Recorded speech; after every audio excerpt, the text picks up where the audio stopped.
Like کریں، subscribe کریں، bell icon کو دبائیں تاکہ ہماری ویڈیو سب سے پہلے آپ کے پاس پہنچ سکے۔ ماہ رجب المرجب کی آج آخری تاریخ ہے اور وہ ہم سے رخصت ہو رہا ہے۔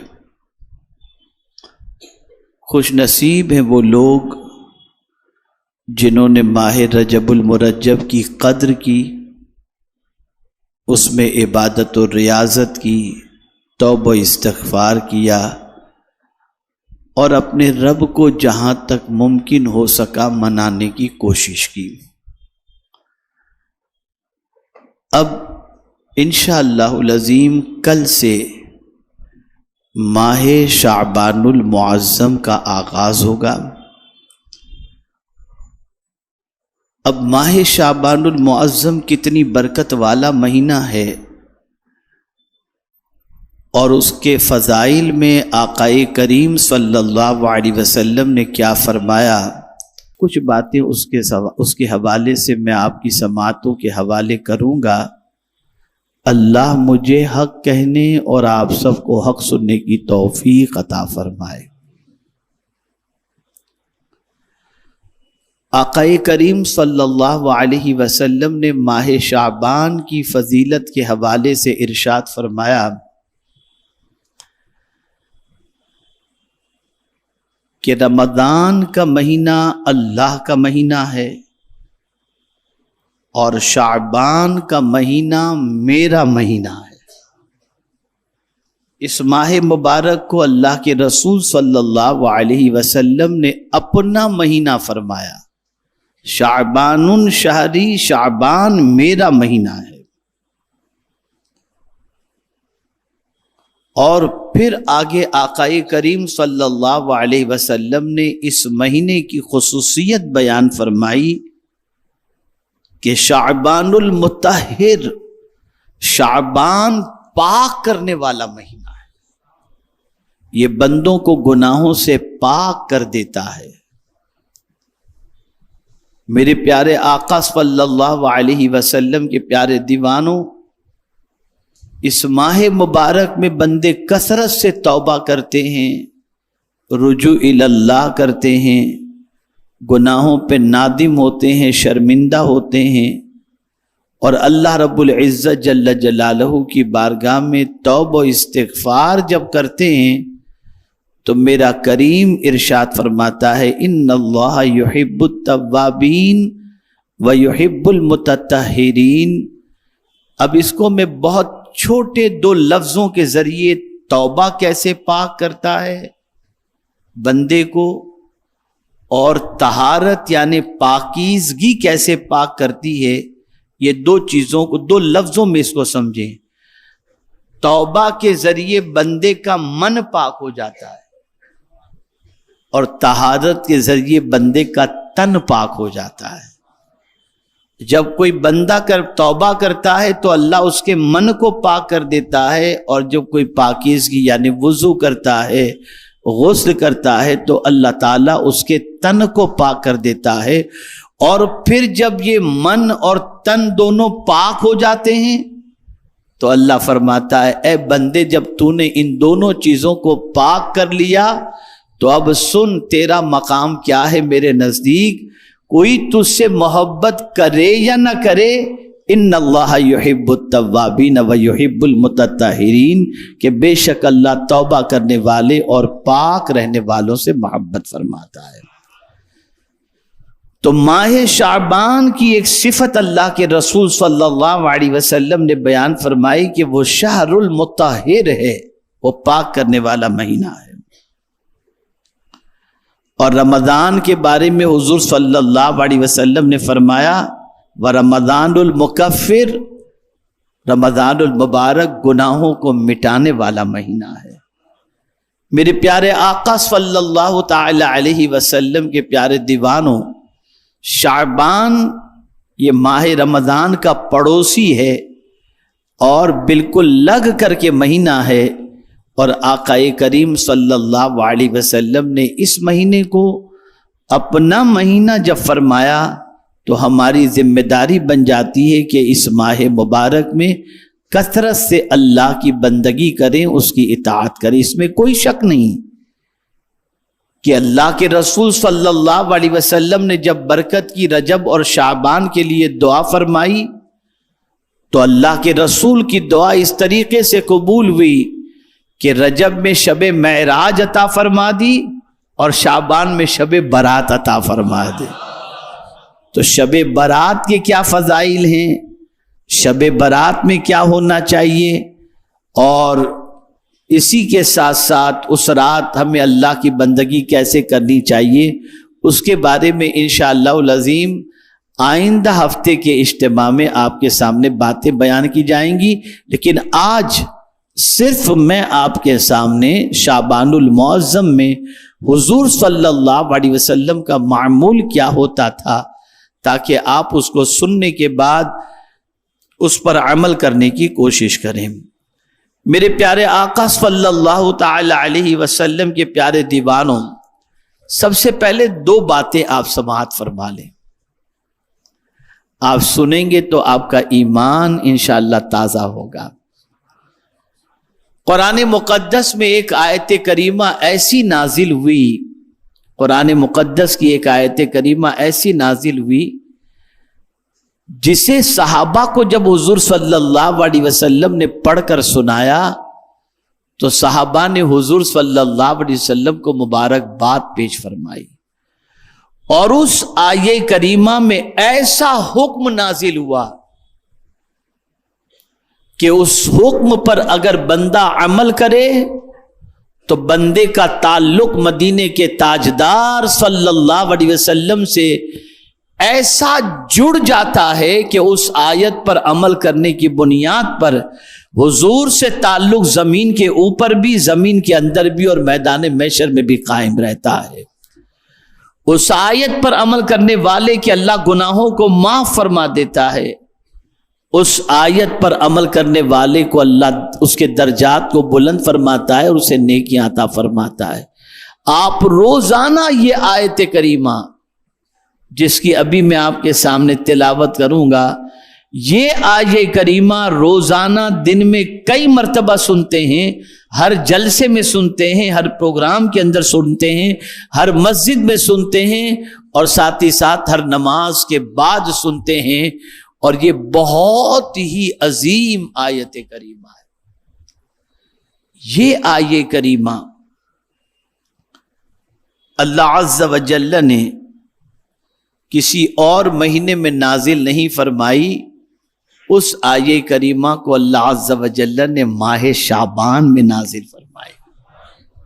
وہ آیت کریمہ کون سی؟ ان اللہ و ملائکتہ یصلون علی النبی یا ایھا الذین آمنوا صلوا علیہ وسلموا تسلیما۔ اللہم صلی علی سیدنا و مولانا محمد معدن الجود والکرم وآلہ الکرام وابنہ الکریم وبارک وسلم صلاۃ وسلاما علیک یا سیدی یا رسول اللہ صلی اللہ تعالی علیہ وسلم۔ میرے آقا صلی اللہ علیہ وسلم کے دیوانوں، شعبان کو حضور صلی اللہ علیہ وسلم نے اپنا مہینہ بتایا، اس کی کئی توجیہ ہے۔ ایک یہ ہے کہ اس میں قیام اور روزوں کا حکم میں نے دیا ہے، یعنی اس ماہ مبارک میں روزے کا حکم حضور نے دیا ہے، رمضان میں روزے کا حکم اللہ نے دیا ہے، لیکن شعبان میں روزے کا حکم اللہ کے رسول نے دیا ہے، اور اسی طریقے سے ماہ رمضان المبارک میں قیام کا حکم اللہ نے دیا ہے، اور ماہ شعبان کے اندر قیام کا حکم مدینے کے تاجدار نے عطا فرمایا ہے صلی اللہ علیہ وسلم۔ اسی طریقے سے اللہ کے رسول صلی اللہ علیہ وسلم پر یہ آیت کریمہ ان اللہ و ملائکتہ اسی مہینے میں نازل ہوئی، تو اس لیے حضور صلی اللہ علیہ وسلم فرماتے یہ مہینہ میرا مہینہ ہے۔ یعنی اب آپ دیکھیں میرے آقا صلی اللہ علیہ وسلم پر ہر لمحہ دنیا کے اندر درود شریف پڑھا جاتا ہے۔ درود شریف کتنا بڑا عمل ہے، توجہ چاہوں گا، آپ اور ہم اگر حضور پر درود نہ پڑھیں کوئی فرق نہیں پڑتا. آپ نہ تھے، ہم نہ تھے، جان نہیں تھی، جہاں نہیں تھا، کچھ بھی نہیں،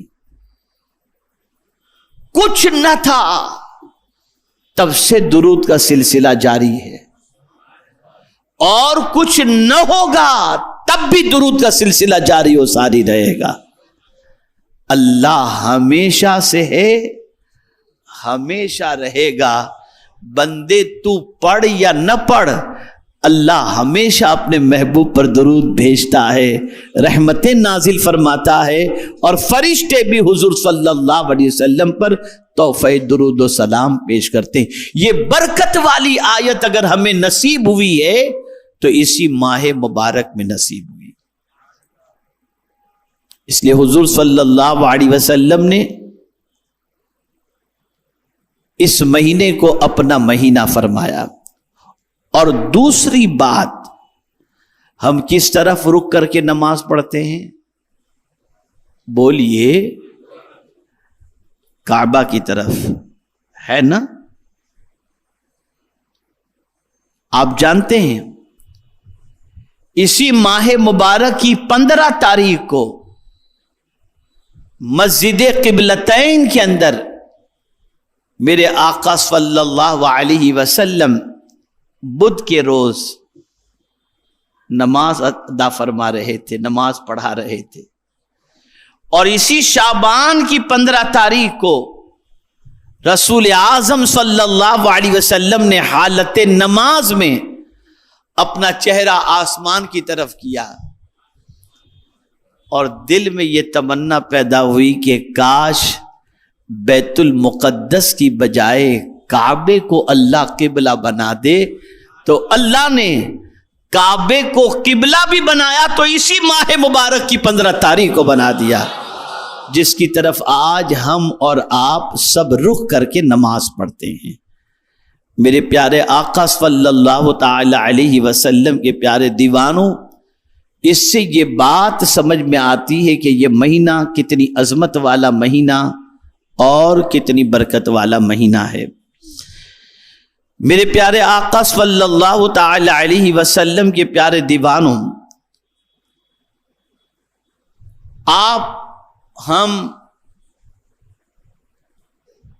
چاند کے سلسلے میں اتنے متفکر نہیں ہوتے، اعلان کے سلسلے میں متفکر ہوتے ہیں کہ کہیں سے اعلان آ جائے.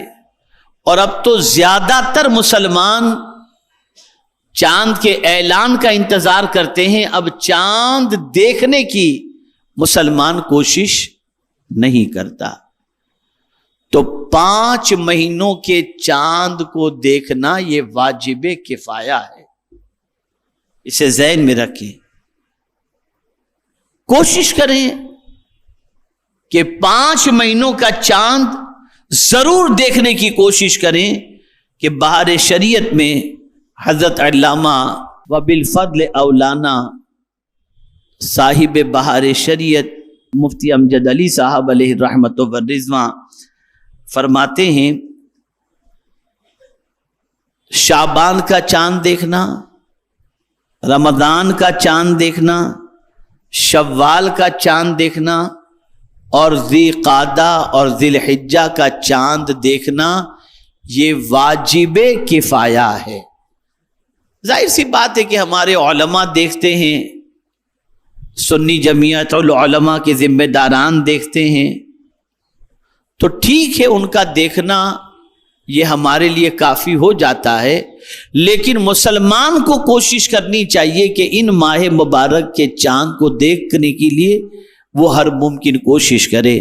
میرے پیارے آقا صلی اللہ علیہ وسلم کے پیارے دیوانوں، اس کی وجہ کیا ہے شعبان کے مہینے کے چاند کے دیکھنے کی وجہ؟ تو فرمایا گیا اگر رمضان کا چاند دیکھتے وقت ابر یا غبار ہو تو یہ 30 پورے کر کے رمضان شروع کیا جا سکتا ہے. اور اسی طریقے سے رمضان کا چاند کیوں دیکھنا واجب کفایہ ہے؟ تو فرمایا روزہ رکھنے کے لیے یہ چاند دیکھنا فرض واجب کفایہ ہے کہ چاند نظر آ گیا تو دوسرے دن فوراً ہم روزہ رکھ سکتے ہیں. شوال کا کیوں؟ روزہ ختم کرنے کے لیے کہ شوال کا چاند نظر آ گیا تو ہم روزہ رکھنا ختم کر دیں. اور اسی کے ساتھ ذی قعدہ کا اور ذی الحجہ کے لیے تو اس کی وجہ ہے بقر عید کے لیے، تاکہ میرے پیارے آقا صلی اللہ علیہ وسلم کے پیارے دیوانوں ہم اپنے مذہبی تہوار کو اور عیدین کو، روزوں کو، ان ساری چیزوں کو صحیح طور پر کر سکیں. بہت سارے علاقے ایسے ہوتے ہیں جہاں لوگ چاند دیکھنے کے لیے نکلتے ہیں تو کئی لوگوں کو نظر نہیں آتا، لیکن اللہ کا کوئی ایسا بندہ جو سنی صحیح العقیدہ ہے، متشرع ہے، اور اس کی نگاہیں چاند دیکھنے کے لیے آسمان پر اٹھتی ہیں اور اسے چاند نظر آ جاتا ہے، اور پھر اس کے بعد وہ گواہی لے کر کے قاضی کے پاس پہنچتا ہے اور قاضی اعلان کر دیتے ہیں تو سب کے روزے بھی پرفیکٹ ہوتے ہیں، سب کی تراویح بھی پرفیکٹ ہوتی ہے. اب چاند دیکھ کر گواہی دینے والا اور چاند کی گواہی دینے والے کو اللہ تعالیٰ اجر عظیم عطا فرماتا ہے. تو یہ 5 مہینوں کا چاند دیکھنا یہ واجب کفایہ ہے. ہمارے ویڈیو کو لائک شیئر ضرور کریے.